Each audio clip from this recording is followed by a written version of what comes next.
Hoy nos acompaña Héctor Rodríguez, es analista en inteligencia e investigador en Ceres. Tiene una amplia experiencia en temas de seguridad, también en logística. Resulta que Héctor es autor del informe Infiltración del narcotráfico en el transporte marítimo. Este estudio se pone bajo la lupa, o pone bajo la lupa, cómo Uruguay se ha convertido en un nodo logístico dentro de las rutas internacionales de narcóticos y alerta también sobre las modalidades que utilizan los cárteles para vulnerar la cadena marítima, para llamarle de alguna manera. Sos bienvenido, Héctor. Muchas gracias por la invitación. Buenos días a la audiencia. Es un gusto que estés acá, porque realmente la primera pregunta que te tengo que hacer no tiene que ver con el informe, o sí, pero ¿por qué la oportunidad de este informe ahora, cuando justo se está hablando hay un lío bárbaro desde el punto de vista político y técnico sobre las patrullas oceánicas? ¿Es un sentido de la oportunidad de Ceres de poner un aporte al debate o ya lo venían trabajando? ¿Cómo es? Bueno, muchas gracias por la pregunta. Es bueno aclararlo. El monitor de seguridad ya tiene poco más de 2 años que Ceres viene elaborándolo. ¿Por qué comenzó a elaborarse este monitor? A raíz de los planteos que realizaban las empresas socias preocupadas ya por la seguridad del país y que influyen en el clima de negocios. Entonces el director ejecutivo vio que estaba un tema que no estábamos atendiendo en Ceres y conformó un equipo, el cual integro, y empezamos a desarrollar este monitor. En el mismo estudiamos distintos factores que entendemos que terminan afectando la situación de inseguridad o de seguridad pública en el Uruguay. Si en el informe, en las referencias, por ejemplo, hay uno de los primeros casos que tomamos es del año 2022, cuando aparecen en las costas de Rocha bolsos con cocaína tirados en una playa y una embarcación dada vuelta. Entonces, ahí comenzamos a estudiar cómo eran las modalidades de tráfico, ¿no?, que de repente no estaban en el radar de nadie, y empezamos a hacer un seguimiento. Hacemos un seguimiento permanente de todos estos temas, y principalmente todo lo que tiene relación con el crimen organizado, y la modalidad, el narcotráfico es la principal modalidad que vemos que se ve en nuestro país. Entonces comenzamos a hacer un seguimiento permanente del tema. Sabíamos que este año la Organización Mundial de la Aduana iba a realizar el informe, que también es una de las referencias del informe nuestro. Entonces los tiempos se dieron así, circunstancialmente. Y si vamos al caso, el día lunes aparece un cargamento en Amberes que había pasado. Aduanas emite su comunicado explicando todos los procedimientos que hicieron. No tenemos nada que ver con eso. Así que es coyuntural, cayó. Totalmente. Cayó. Totalmente. Bueno, qué puntería. Fantástico. Bueno, muy bien. Ustedes en el informe hablan de 3 modalidades de contaminar, digamos, barcos. Uno es en alta mar, el otro es desde el puerto cambiándole el precinto, y después hay uno que es submarino, ¿no? Que no involucra al personal del barco, del buque. En las 3 modalidades encuentran casos locales, uruguayos, o también es información de la región. Es información de la región. Solamente no se ha detectado acá en nuestro país, no hay registros, por lo menos que nosotros tengamos conocimiento, de la tercera técnica, que es la denominada parásito, que es cuando se adhieren a los cascos del buque o se ocultan en ciertas zonas bajo la línea de flotación del buque, o sea, donde solamente accede un buzo, ¿ah?, y se oculta la droga. En nuestro país no hay referencias antecedentes de estos casos. Sí, de acuerdo a lo que dice el informe de aduanas y después consultas que hemos hecho con otros colegas de la región, en Brasil han aparecido 5 casos y después también se han reiterado en Colombia y en Costa Rica con 2 casos cada uno. Capaz que, ya que explicaste cómo es la técnica parásito, si querés explayarte un poquito más sobre ella, y también incorporemos las otras 2 que aparecen descritas en el informe, que es el gancho ciego y el drop-on, drop-off. Perfecto. El gancho ciego es la más común que se utiliza, que consiste en contaminar un contenedor que se despacha en forma totalmente legal, con mercadería totalmente legal. Entonces, las organizaciones lo que hacen es, abren ese contenedor, colocan la carga, justamente la carga se coloca en bolsos que sean manipulables por personas, ¿ah? Por eso los 30 kilos, no más de 40 kilos, de forma que pueda ser extraída rápida, ingresada y extraída rápidamente, ¿ah? Para eso hay distintos, a lo largo de toda la cadena logística puede ser contaminado el contenedor, ¿ah? El contenedor, por ejemplo, el caso este del día lunes, que había pasado las inspecciones de aduana correctamente, que había sido escaneado, y no se encontró ninguna anomalía al respecto, y llega allá a Amberes con la carga dentro. O sea que en algún momento de la cadena la organización pudo hacer ingresar esa carga al contenedor y lo que no pudieron hacer es retirarla en su debido momento. Me interesa detenerme un poquito ahí, porque Sí. pudo haber sido en cualquier momento de la cadena. Pudo haber sido incluso adentro del puerto. Es decir, si es adentro del puerto, tú tuviste que pasar, digamos, la inspección que te hacen en la entrada del puerto en un vehículo. Obviamente tenés que moverte por el puerto, que es un lugar relativamente, digamos, espacio cerrado, con la connivencia de otros funcionarios. O pudo haber entrado el contenedor contaminado ya y haber eludido, digamos, el escaneo. Es decir, en todos los puntos eventualmente hay también corrupción de personas, de recursos humanos, ¿no? Exactamente. Justamente el informe mundial de aduanas lo que habla es el conspirador interno. La mayoría de los casos detectados se cuenta con un conspirador interno dentro de la cadena. Entonces, el otro día hacíamos una analogía respecto de un evento deportivo que sucedió en nuestro país.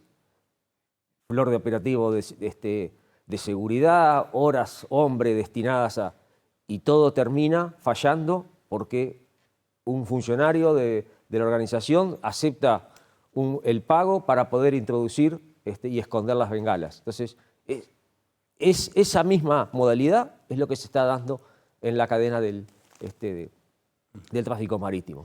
¿Y cómo se hace para combatir la complicidad interna, más allá de las lógicas de recursos humanos y eso, cuando el narcotráfico tiene mucho dinero para atentar? Capacitación, concientización. Leíamos informes allá en Amberes, que está atravesando una situación complicada también de seguridad justamente por tema de narcotráfico.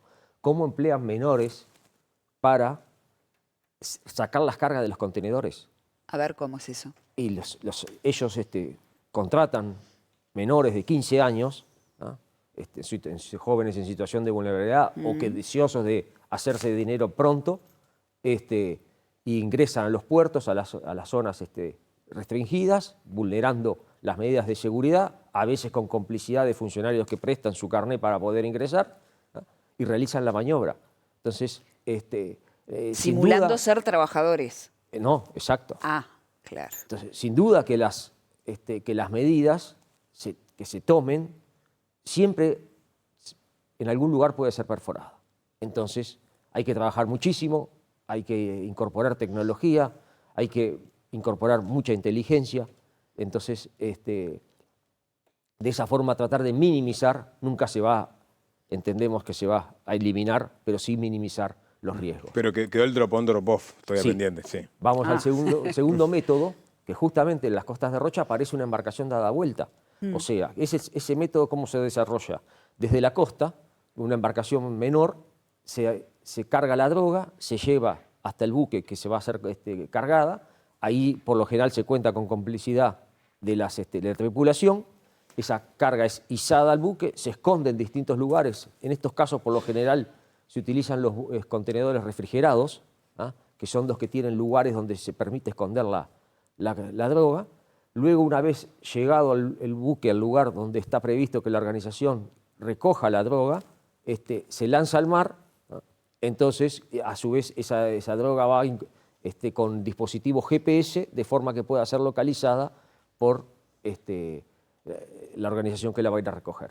Estamos justo en medio de una discusión sobre las patrullas oceánicas y la necesidad que tiene Uruguay de adquirirlas. ¿Cómo encuentran en esta investigación que hacen a la Armada para salir a defender o a controlar estos episodios? Nosotros ahí no quisimos profundizar mucho en el tema porque entendemos que no nos corresponde,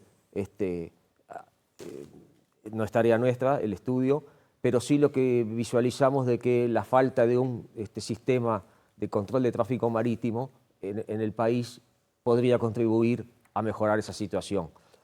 A modo de ejemplo, ahí ponemos que hicimos un relevamiento básico en una plataforma donde las luces que vemos todos los días, las noches en la costa uruguaya, principalmente desde Montevideo, Maldonado, llegamos a contabilizar en las zonas de alijo y transferencia entre 23 y 31 buques en forma diaria. Esos buques son que entran y salen a la zona porque van a de repente ingresar a un puerto del litoral argentino, que están esperando práctico para ingresar a Puerto de Buenos Aires, de repente llegan a permanecer 2 días.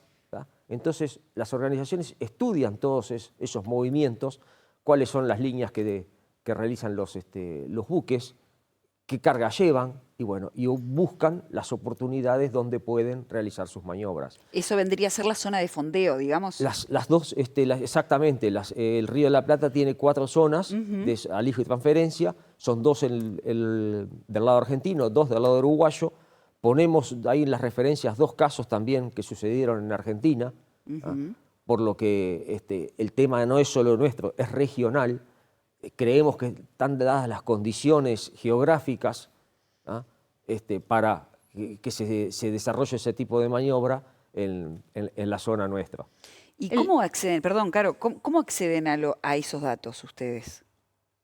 ¿Cómo pueden georreferenciar? Bueno, están estos barcos, ¿cómo se acceden el informe a esos datos? Eso lo hicimos. ¿Son datos oficiales? No, la plataforma es de libre acceso. Ah, No, es de libre acceso.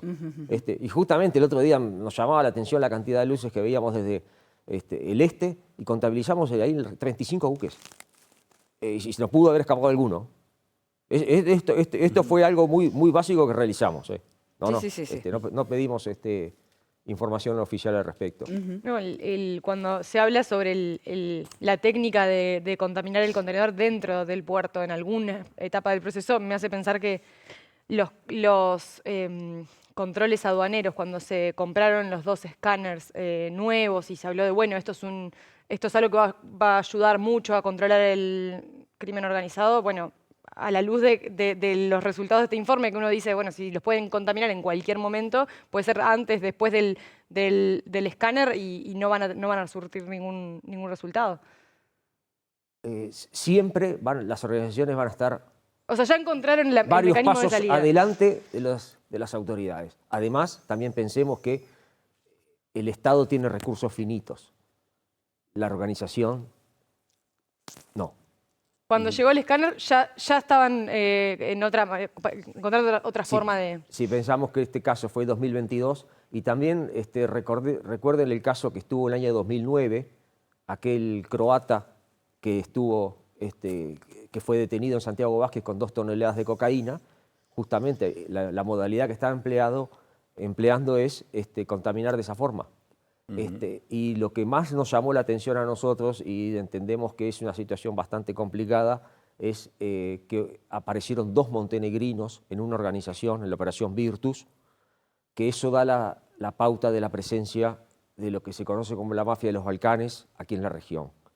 Y la mafia de los Balcanes se dice de esa forma, pero está compuesta por distintas organizaciones como la albanesa, la de la Serbia, los croatas, muchos ex paramilitares desmovilizados de la guerra de los Balcanes, donde se cometieron las mayores atrocidades que uno puede imaginar, y con códigos muy estrictos respecto de las fallas que se tienen. Y otro dato que pongo sobre la mesa, para que tengan una idea de lo que entendemos que es grave para nosotros, en los 12 años más o menos, creo que fue 2012-2024, 20 criminales de los Balcanes fueron asesinados en distintos países como Perú, Brasil, Ecuador, Colombia. Lo que ha hecho la mafia albanesa en Ecuador con la contaminación de las cargas de los bananos, ese caso es realmente para seguir por todo el daño que ha causado en la sociedad, cómo cambió la situación de seguridad de Ecuador.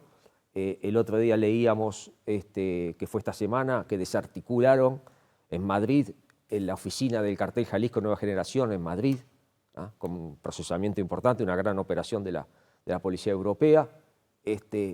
Las tendencias y los movimientos están cambiando en forma permanente. Los mexicanos no estaban operando en Europa, fueron para ahí porque la ruta de la cocaína hacia Estados Unidos ha decaído y el mercado de europeos donde estamos fortalecidos, con la visión de ir a Asia y Australia.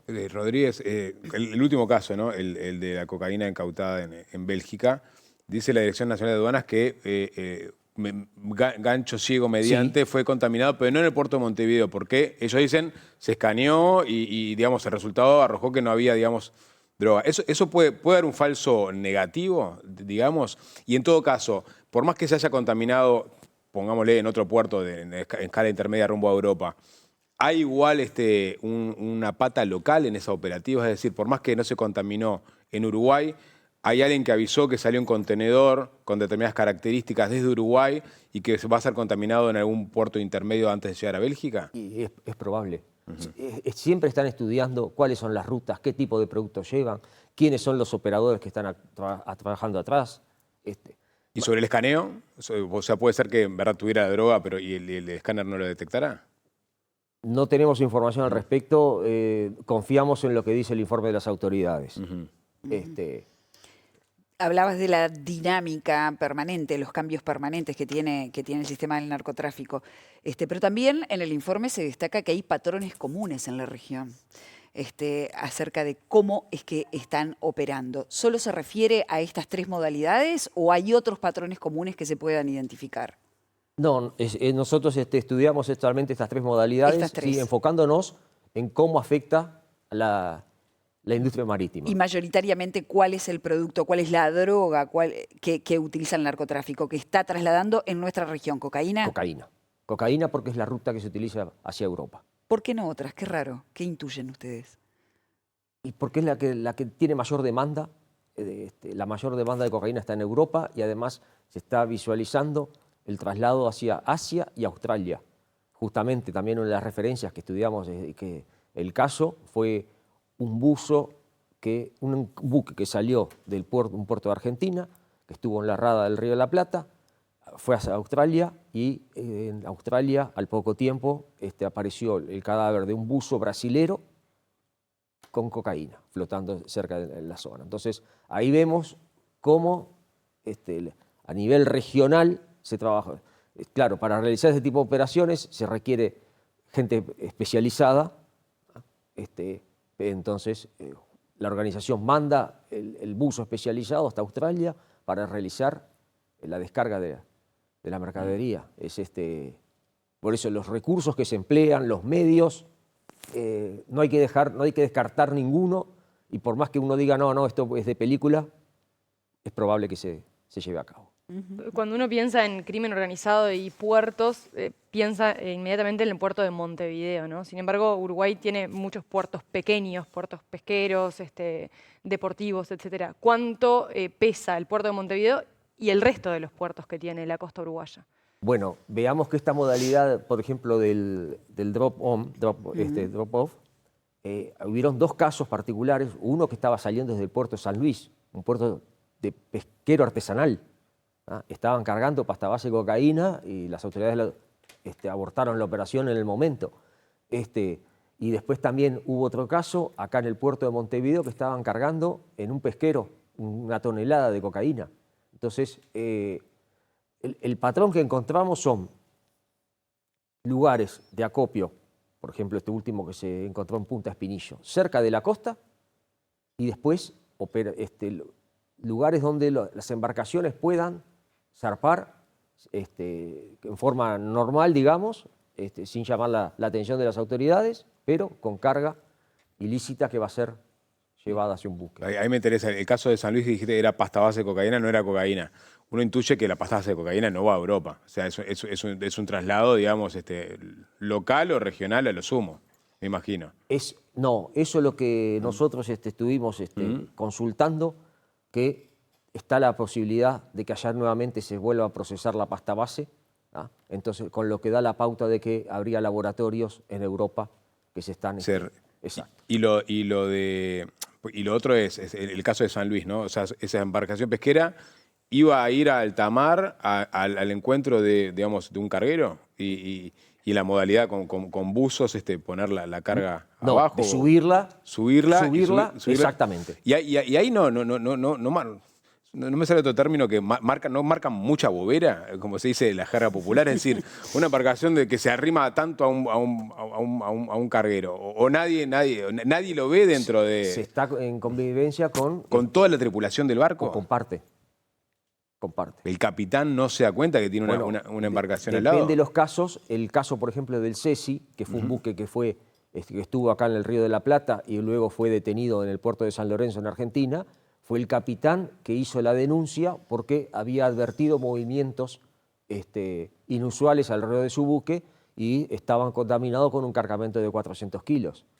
Entonces, y también estudiamos ahí, por ejemplo, los casos del puerto del Callao, en Perú, donde las organizaciones criminales han cooptado a todos los trabajadores prácticamente de la estiba del puerto y después cómo amenazan a las tripulaciones para que sean cómplices de sus tareas.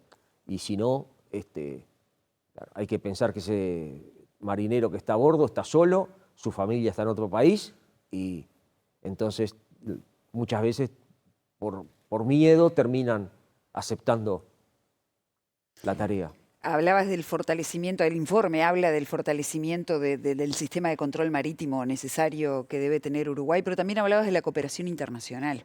Entonces, ¿cómo está Uruguay en relación, o cómo está el mar territorial uruguayo en relación al trabajo cooperativo con Argentina, por ejemplo? ¿Cuáles son las capacidades de Argentina también? Las capacidades de Argentina, por lo que hemos leído, entendemos que son un poco mejores que las nuestras. Incluso hay el caso de la prefectura argentina, que había tenido una actuación muy, muy importante en uno de esos casos. Sin duda que cooperación debe haber, hay que mejorar las tareas y posiblemente lo que esté faltando aquí en Uruguay sean medios para los controles sean más eficientes. ¿Argentina tiene patrulleras oceánicas, por ejemplo? Tiene, sí. ¿Tiene? ¿Y está controlando el Río de la Plata? Claro, pero las patrulleras oceánicas son para lo que es Claro, la zona tienen que económica agarrar, exclusiva. claro. Así que, Sí. claro, ahí estamos solos. Sí. Vamos, no estamos directamente, ¿no? Que es lo que peor. Perdón, ¿cómo se analizó el informe a la luz de que fue pedido por Ceres, justamente cómo está afectando esto, el clima de negocios y la estabilidad? Y bueno, justamente las empresas lo que requieren son un clima de negocios estable, un marco jurídico estable y condiciones de seguridad. Ponemos como ejemplo, hace poco, creo que fue hace 2 años, una exportación de cocaína, un embarque de cocaína que se hizo, camuflado en una exportación de alfajores. Esa zona franca lo que hizo fue una gran inversión en un sistema de seguridad completamente nuevo y actualmente está trabajando con una empresa privada que tiene perros adiestrados para la detección de cocaína y está permanentemente trabajando en la zona. Entonces, ese sobrecosto que tiene que hacer la empresa para mantener su imagen y demostrar que no quieren saber nada con este tipo de actividades, ahí se ve reflejado cómo puede impactar en el clima de negocios de nuestro país. El daño reputacional, así se le llama. Exactamente, que después cuesta levantarlo. Ahí está. Leía por ahí que también que en este último caso de cargamento rumbo a Bélgica se repetía, por ejemplo, la empresa carguera. Es decir, quizás ahí hay un patrón también o no. Bueno, en las referencias del informe, y lo hace también el informe de la Organización Mundial de las Aduanas, este buque había querido ser contaminado con unas tarrinas que una persona embarcaba con cocaína. Fue detectado, o sea que se supone que esas tarrinas con cocaína, que era casi 1 tonelada, iba a ser después dentro del buque, por parte de convivencia con alguna de la tripulación, iba a ser o contaminar un contenedor o esconderla en el lugar del buque para después dejarla en otro lugar. Entonces ahí ya hay un patrón que se repite. Se debe poner empresas que quizás sean más corrompibles que otras. No sé si empresas o funcionarios. O funcionarios, sí. Claro. Héctor, para ir cerrando un poco, ya se nos está terminando el tiempo. ¿Cuáles debieran ser las acciones, según el estudio que ustedes tienen, obviamente, para reducir el riesgo de narcotráfico en aguas uruguayas? Y ahí hablamos de la cooperación interinstitucional. Hay distintos organismos que manejan distintos tipos de información. Muchas veces esa información no se cruza, no se analiza. Entonces ahí hay que trabajar mucho, ¿tá? Por ejemplo, ¿dónde no se da el cruce? ¿Qué datos no se cruzan? Y hay veces que, no queremos señalar en casos particulares, pero hay veces que ciertos organismos tienen cierto tipo de información y no lo habilitan a otro no lo que es de habilitan a otro, Contralor entonces, también. exactamente. Ah. Entonces, o para consultarlo hay que hacer todo un expediente, entonces, y eso va en contra de los intereses nuestros, entendemos, y a favor de las organizaciones. Mucha intercambio de inteligencia a nivel regional, ¿ah? Porque esto no es solo que afecta al país, afecta a la región. ¿Ah? Ya ponía el caso, por ejemplo, de gente de los Balcanes, criminales de los Balcanes que fueron asesinados en la región. Entonces, cuando aparecen montenegrinos acá en nuestro país, enseguida, ¿qué están haciendo acá? ¿Ah? No están pescando. Y después, también mucho trabajo de inteligencia a nivel no solo nacional, sino también internacional. Héctor, gracias por habernos dado un poco de luz sobre esta situación. Bueno, muchas gracias a ustedes por la invitación y que tengan buena jornada. Gracias igualmente. Nos vamos a una breve pausa y continuamos haciendo 5 sentidos por la televisión pública.